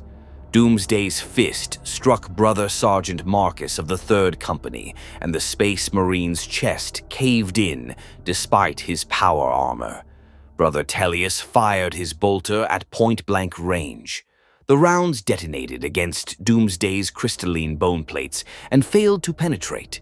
Doomsday's backhand sent Tellius flying 30 meters. A dreadnought, Brother Ancient Mordecai, 3,000 years old, engaged Doomsday in close combat. The ancient warrior's power fist crackled with energy as it struck Doomsday's torso. The blow would have pulverized a tank. Doomsday caught the power fist with both hands and tore the dreadnought's arm off at the shoulder. Mordecai's assault cannon spun up, firing at point-blank range. Doomsday grabbed the weapon's barrel and crushed it, then punched through the dreadnought's armor plating. The ancient warrior's vox speaker screamed as Doomsday's hand found the sarcophagus containing Mordecai's physical body and crushed it. "Fall back," Valdor commanded. "All units, tactical retreat. Establish..." Doomsday was already moving to the next target, and the next, and the next. Space Marines fought with centuries of training and genetic enhancement. They employed tactics that had won 1,000 battles. They coordinated with precision that would have overwhelmed any conventional enemy. It wasn't enough. Doomsday had fought Space Marines before, had adapted to their weapons, their tactics, their enhanced physiology. Now it was simply better at killing them than they were at killing it. Captain Mordred led his command squad in a coordinated assault. 5 warriors attacking simultaneously from different angles, their power weapons aimed at joints and vulnerable points. It was a tactic that had killed Chaos Champions and Tyrannid Hive Tyrants. Doomsday killed 3 of them in 4 seconds, its enhanced speed and new tactical awareness allowing it to prioritize threats and eliminate them before they could coordinate effectively. Valdor watched his chapter, his brothers, warriors he had fought beside for centuries, die. Watched 1,000 of the Emperor's finest reduced to desperate survivors in minutes. And he made the hardest decision of his 300-year life. All units, full retreat to extraction points. The Inquisitor was right. We cannot win this fight. He activated the fleet-wide Vox. This is Chapter Master Valdor to all Crimson Castellans vessels. Prepare for immediate planetary evacuation. Authorization. Exterminatus Protocol. Chapter Master, Captain Theron gasped over the Vox, his breathing labored from injuries. We can't just leave. We can and we will. I will not sacrifice this entire chapter for pride. Retreat now. That is an order. The Space Marines began withdrawing in disciplined squads, covering each other's retreat, dragging wounded brothers when possible. Thunderhawks descended from orbit to extract them, their pilots performing emergency combat insertions under fire. Not from enemies, but from a single creature that had become a one-organism extinction event. Doomsday pursued, but not with the mindless aggression it had shown before. It was learning restraint, allowing some prey to escape, as if it understood that killing everything immediately would leave nothing left to challenge it. Valdor was among the last to board a Thunderhawk, personally ensuring his warriors escaped before him. As the assault ramp closed, he looked back at the mining complex, now a graveyard where 200 Space Marines lay dead or dying, their gene seed lost, their centuries of service ended by something that should not exist. Inquisitor Coast, Valdor spoke into the Vox, his voice heavy with defeat. You have your authorization. Commence Exterminatus. May the Emperor forgive us for what we're about to do. Aboard the Eternal Vigil, Coast felt no satisfaction in being proven right. He activated the Exterminatus sequence with a heavy heart, watching as the fleet's vessels moved into bombardment positions. "All civilian evacuation complete?" he asked. "Negative," Harris replied quietly. "We extracted 97% of the population. The remaining 80,000 were in underground shelters we couldn't reach in time or in remote settlements without functioning Vox equipment. They don't know what's coming. 80,000 lives, the cost of caution, the price of hope." "Proceed with Exterminatus," Coast ordered. "Authorization, Inquisitor Vladimir Coast, Ordo Xenos. May the Emperor have mercy on our souls." The fleet's bombardment cannons aligned, plasma torpedoes loaded, cyclonic warheads, weapons designed to crack a planet's crust and ignite its atmosphere, armed and ready. Below, Doomsday stood among the bodies of fallen space marines, its head tilted upward toward the orbital platforms. Its enhanced senses detected the massive energy buildup. Its evolved intelligence understood what was coming. For the first time since arriving in the 41st millennium, Doomsday felt something beyond rage and hunger. It felt defiance. The creature that had fallen from a dimensional rift, that had survived everything the Imperium could deploy, that had evolved past every weapon and tactic, roared at the sky. The sound carried across the entire continent, a challenge to gods and mortals alike, a promise that even planetary annihilation would not end it. Then the bombardment began. Cyclonic torpedoes struck Colossus Prime's surface at 6 impact points, their warheads designed to burrow through the crust before detonating. The planet shuddered as tectonic plates cracked. Magma welled up from below, flooding across continents. The atmosphere ignited, turning the sky into a roiling inferno. Plasma torpedoes followed, adding their apocalyptic fury to the devastation. Lance batteries fired continuously, their beams carving trenches through the planetary surface. The bombardment lasted for 30 minutes. 30 minutes of sustained annihilation that ensured nothing could survive. When it ended, Colossus Prime was a dead world. Its atmosphere burned away, its surface reduced to molten slag, its 3 million citizens, those who hadn't been evacuated, reduced to atoms scattered on stellar winds. The fleet's Auspex arrays scanned the ruined planet, searching for any sign of life. "No biosignatures detected," the scanning officer reported. "Atmospheric composition incompatible with biological life. Surface temperature averaging 3,000 degrees Celsius. Target is eliminated." Coast should have felt relief. Instead, he felt only exhaustion and something that might have been shame. "Chapter Master Valdor," he spoke into the Vox. I am sorry for your losses. Your warriors died with honor, facing an enemy none of us could have anticipated." Valdor's voice was cold, distant. "Honor doesn't resurrect the dead, Inquisitor. Honor doesn't replace 200 gene seeds lost forever. We came to save this world. Instead, we killed it. We had no choice. That creature would have... I know what it would have done. I know the calculations of acceptable loss. I've made them 1,000 times over 3 centuries. But that doesn't make this victory, Inquisitor. It makes it survival. And survival is not why the Emperor created us."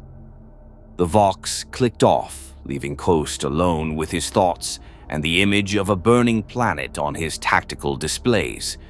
Brother Sergeant Malachai approached, his injuries bandaged, but his armor still bearing the scars of Doomsday's assault. "Inquisitor, permission to speak freely." "Granted.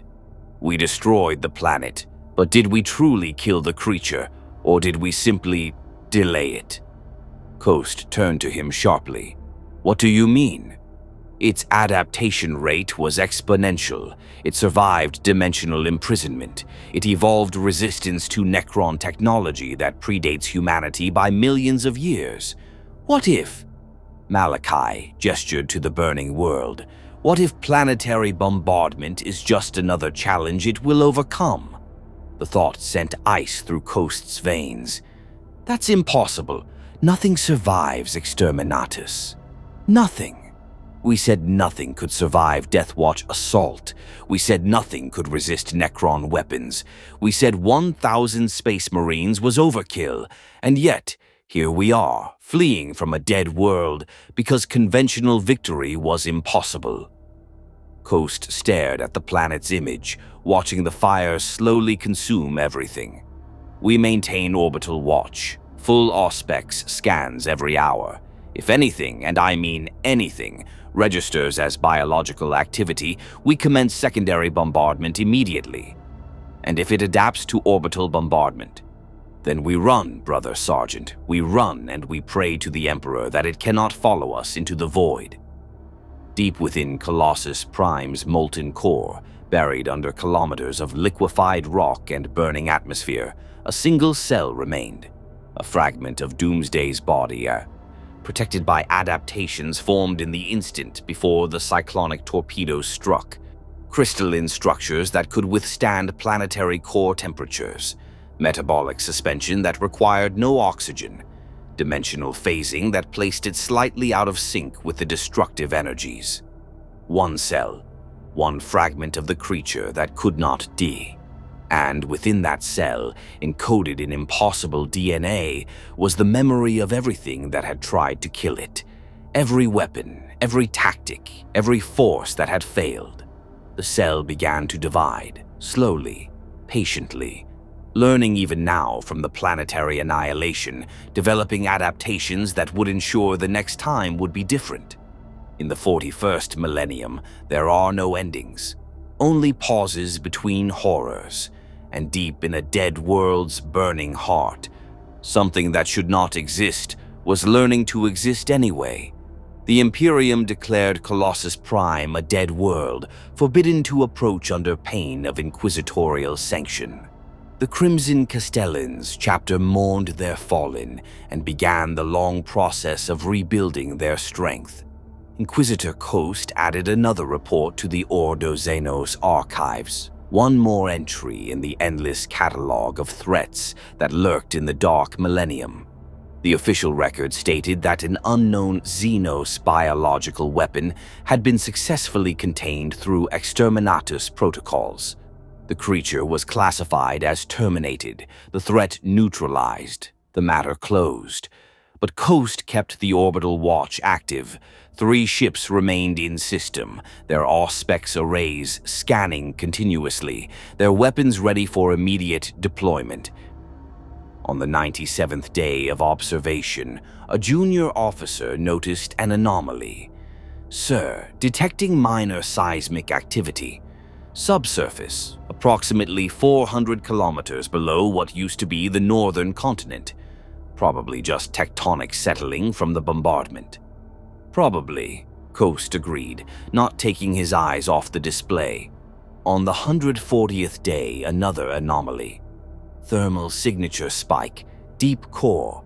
Again, likely just residual energy from the cyclonic detonations redistributing through the mantle. Likely, Coast said, his hand resting on the authorization panel for secondary bombardment. On the 203rd day, the readings changed. Inquisitor, I'm detecting something. It's faint, barely above background radiation, but Emperor's throne. It's a biosignature. Coast felt his blood turn to ice. Confirm that reading. Confirmed. Single biological source, subsurface, 412 kilometers depth. It's growing. The Inquisitor's hand moved to the bombardment authorization, but he paused. More fire hadn't killed it the first time. More weapons had only taught it to survive those weapons. Harris, Coast spoke quietly. Dispatch immediate astropathic message to Segmentum Command. Classification. Ultima level threat. Request. Death Watch fleet deployment. Request Mechanicus Arc, Mechanicus support. Request everything. Sir, that will take months to arrive. What do we do until then? Coast stared at the dead world where something impossible was learning to rise again. We watch, we wait, and we pray that when it emerges, the Imperium has found a weapon we haven't tried yet. Because everything we've deployed has simply made it stronger. Brother Sergeant Malachi joined him at the viewport, both warriors looking at the burning world below. Perhaps, the Space Marine said quietly, some threats cannot be killed, only endured. Then the Imperium will endure, Coast replied. We have survived 10,000 years of horror. We will survive this too. But neither man truly believed it, because deep in that planet's heart, Doomsday was learning the final lesson the 41st millennium had to teach, that in this dark future, there is only war. And war was the one thing it was specifically designed to win. The Emperor protects, they told themselves. But some things the Emperor himself might struggle to protect against.